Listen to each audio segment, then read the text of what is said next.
আসসালামু আলাইকুম রহমতুল্লাহ বরকাত। বন্ধুরা কেমন আছেন? আশা করি ভালো আছেন। বন্ধুরা, আজকে আমি আপনাদের জন্য একটি টপিক নিয়ে আসলাম। আপনারা প্রথম থেকে শেষ পর্যন্ত এই ভিডিওটি যদি মনোযোগ সহকারে দেখেন, তাহলে আপনার জীবন নির্ঘাত বদলে যাবে, আপনি নতুন কিছু শিখতে পারবেন। বন্ধুরা, আমাদেরকে প্রতিটি সকাল নতুনভাবে শুরু করতে হবে। প্রতিটি সকাল নতুনভাবে শুরু করতে হবে আমাদেরকে। আমরা যে মুসলমান হয়ে থাকি, আমাদের ফজরের নামাজ জামাতের সাথে পড়তে হবে। তারপর আমাদেরকে কোরআন তেলাওয়াত করতে হবে। আমাদেরকে মানে 30টা মিনিট সকালে ব্যায়াম করতে হবে। আমাদের সকালটাকে আমাকে কাজে লাগাতে হলে আমাদেরকে মানে সকালে যা যা করণীয় সেটা আমাদের করতে হবে। সকালে ফজর নামাজের পর আমাদের ঘুমানো যাবে না। আমরা যখন ঘুমাই তখন আমাদের সকালটা সুন্দর হয় না। সকালটা সুন্দর না হলে আমাদের পুরো দিনটাই খারাপ যায়।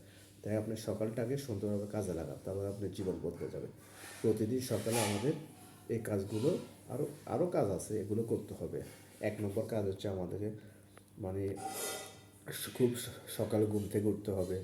তারপর আমাদেরকে যে কোনো মোটিভেশনাল বই বা আপনি পারলে কোনো সফল ব্যক্তির জীবনী পড়তে পারেন। বা আমার প্রিয় আপনি যদি মুসলমান হয়ে থাকে আল কোরআন তেলাওয়াত করবেন, এর অর্থ বুঝে বুঝে পড়বেন। আমার নবীর সুন্নাত হাদিস পড়বেন, ব্যায়াম করবেন। মানে সকালটাকে আপনার কাজে লাগাতে হবে। মানে আপনি যে কোনো একটা স্কিল শিখবেন, সকালটা নিরিবিলি সময়, এই সময়টা আপনি যে কোনো কাজে আপনি মনোযোগ দিতে পারবেন।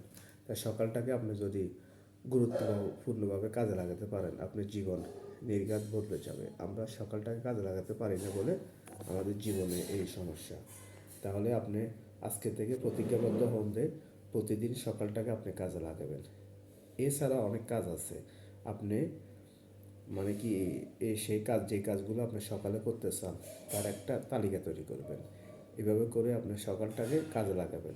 আপনি সকালে যদি আপনি কাজ করেন, আপনি অনেকগুলা মানে কাজ খুব তাড়াতাড়ি শেষ করতে পারবেন। অন্য যে কোনো কাজ মানে শুরু করতে পারবো না, সেই কাজটা আপনি শেষ করবেন। তাই সকালটাকে আপনি সুন্দরভাবে কাজে লাগাবেন।